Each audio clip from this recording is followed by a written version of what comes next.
দেখুন বন্ধুরা, নিরামিষভাবে একেবারে কম মশলা ব্যবহার করে চিনেবাদাম দিয়ে পটলের একটা দারুণ রেসিপি তৈরি করে নিয়েছি। দেখুন কতটা লোভনীয় হয়েছে। গরম ভাতে যদি এইরকম রেসিপি থাকে বন্ধুরা, আর কোনো কিছুরই লাগবে না।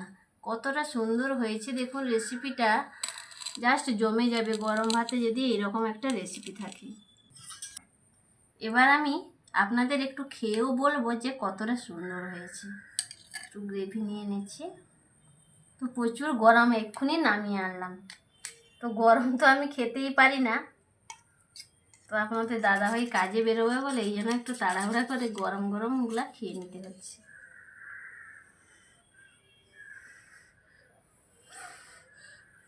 প্রচুর গরম রয়েছে তাই ফু দিচ্ছি, দেখি মুখে ভরে খেতে পারি কিনা।